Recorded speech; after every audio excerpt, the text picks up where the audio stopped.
La transcripción es el paso de la información contenida en el ADN al ARN mensajero o a otro tipo de ARN para que esta información llegue al citoplasma y sirva para la síntesis de proteínas. En principio, la transcripción de la información del ADN puede ser ARN mensajero, ARN transferente o ARN ribosómico, pero el que lleva la información de los genes es el ARN mensajero. Según la propuesta inicial de Crick del dogma central de la biología molecular, la transcripción sería el paso intermedio entre el núcleo y el citoplasma, entre la información contenida en el ADN y su transformación en una proteína. La transcripción, por tanto, sería el paso de la información del ADN al ARN que luego será traducida en el citoplasma a proteínas en los ribosomas.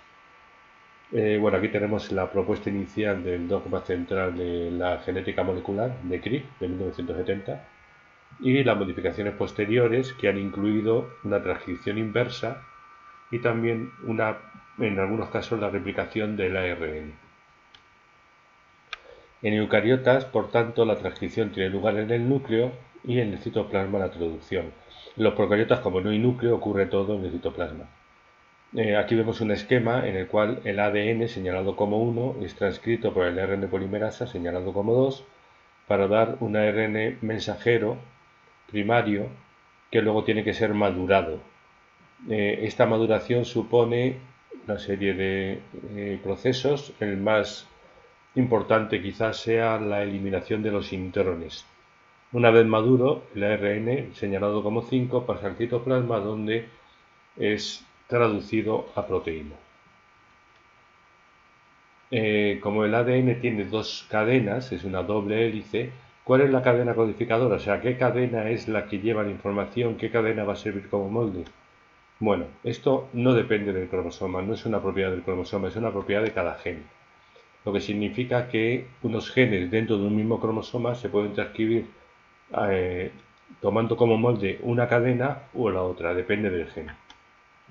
Aquí vemos, por ejemplo, cómo dos genes distintos se transcriben de cadenas, usando como molde cadenas distintas, y a la cadena que se usa como molde se le llama hebra molde o cadena molde, y la otra es la cadena codificante.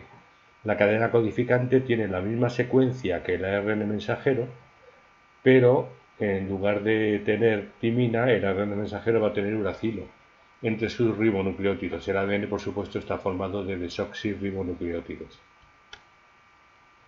El proceso lo lleva a cabo un enzima complejo que es el ARN polimerasa o RNA polimerasa.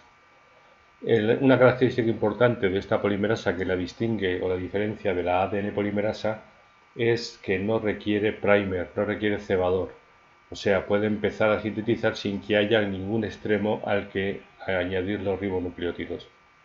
Va leyendo el ADN en dirección 3', 5' y va polimerizando en dirección 5', 3'. En los procariotas hay un solo tipo, con múltiples subunidades, mientras que en eucariotas hay tres tipos. El proceso de transcripción tiene una iniciación, una elongación, una terminación y una maduración. Empezaremos hablando de la iniciación, el inicio. Estas fases coinciden con la replicación del ADN, que tiene unas fases similares también. En lugar de maduración, lo que tiene es corrección de errores. Pero aquí empieza también con la iniciación. La ARN polimerasa tiene que reconocer lo que se denomina el promotor. El promotor le va a indicar el lugar de comienzo de la síntesis. Y le va a indicar también cuál es la hebra molde, cuál es la hebra que tiene que utilizar para para copiar y crear el ARN mensajero. En los procariotas, esta iniciación se basa en dos secuencias de 6 bases que están 35 y 10 bases antes del comienzo de la transcripción. En eucariotas, la ARN polimerasado reconoce como promotor la caja TATA, que está 30 bases antes, y luego hay otras secuencias, CAT 80 bases antes y pares GC 120 bases antes. Además de esto, en eucariotas hay secuencias reguladoras, que pueden ser potenciadores, o sea, secuencias que favorecen la unión de factores de activación que van a promover la unión de la ARN polimerasa y comienzo de la replicación, de la transcripción, perdón, o bien secuencias silenciadoras. Aquí se van a unir factores represores que van a impedir la unión de la ARN polimerasa.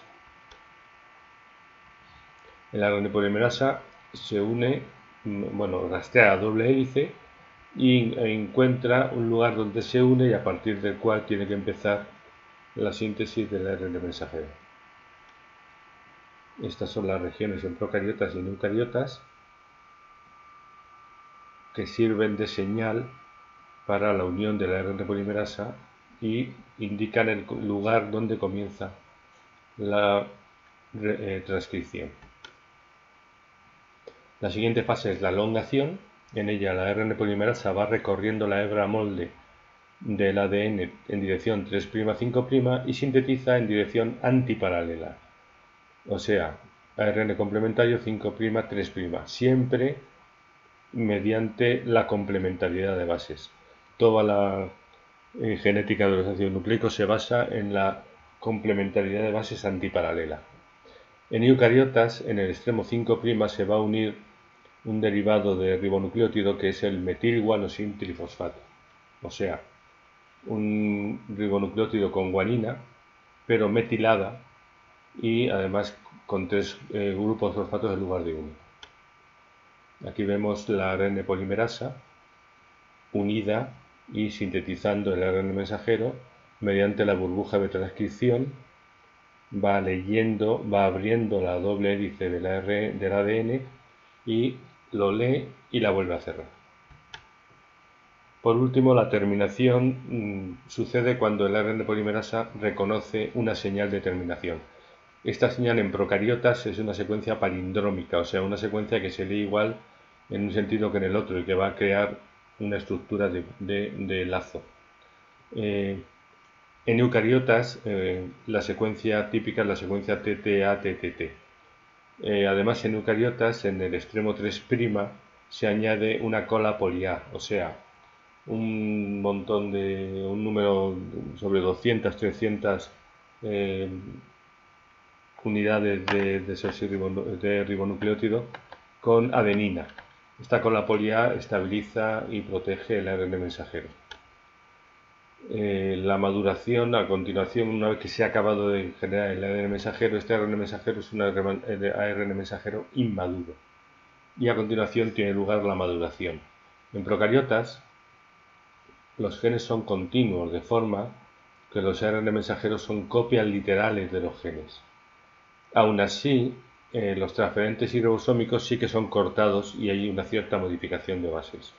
En eucariotas los genes son fragmentados, o sea, un ARN mensajero da lugar a presentará intrones y exones. Y los intrones no se tienen que traducir, por lo tanto tienen que ser eliminados. Para ello se realiza el corte de intrones y pegado de los exones que quedan, se une la caperuza metilguanosin trifosfato en 5' que ya hemos dicho y la cola poli-A en 3'. Puede ocurrir lo que se denomina procesamiento o maduración alternativa. En el corte de intrones puede ocurrir, como vemos en este esquema, que además de que queden los exones correspondientes al gen, por ejemplo aquí de E1, E2, E3, E4, E5, puede haber una maduración alternativa que elimine alguno de estos exones, dando lugar a ARN mensajeros distintos. Esto permite que a partir de un único gen se puedan producir varias proteínas. Vemos aquí la síntesis del ARN mensajero, la ARN polimerasa leyendo 3', 5', sintetizando 5', 3'. Primero reconoce el lugar donde comienza la síntesis, la iniciación, luego va añadiendo ribonucleótidos que son complementarios de los de la secuencia molde del ADN y termina cuando llega a una secuencia de fin. A continuación, la maduración con la unión de la cabeza metilguanosin trifosfato, la cola, poliadenina y la eliminación de los intrones. Esta eliminación de los intrones la llevan a cabo unas enzimas que se denominan spliceosomas. Bueno, algunos son ribocimas, o sea, enzimas que tienen ARN, y lo que crean es una especie de lazo, detectando los dos lugares de corte y eliminando los intrones. Es una imagen de un gen real de albúmina con 7700 pares de bases, en el cual se van eliminando varios intrones que presenta. Como podemos ver, en ocasiones es muy frecuente que los intrones tengan un tamaño mayor que los exones. Esto sería una imagen real de eliminación de intrones. Bueno, las diferencias entre la transcripción en procariotas y no eucariotas son las siguientes. En los procariotas el ARN mensajero no tiene caperuza ni cola, no tiene intrones y por tanto no requiere un mecanismo de maduración. Mientras que va siendo transcrito, ya se va traduciendo, puesto que todo ocurre en el mismo lugar, en el citoplasma, y los genes son policistrónicos, o sea, un ARN mensajero puede tener información para varias proteínas. En los eucariotas, los ARN mensajeros presentan la capeluz y la cola poliar, tienen intrones que tienen que ser eliminados durante la maduración, lo que permite que pueda haber una maduración alternativa. Se transcribe, la transcripción tiene lugar en el núcleo, la traducción en el citoplasma, y los genes no son policistrónicos. Aquí vemos transcripción y traducción simultáneas. Según se va transcribiendo un gen, se va traduciendo.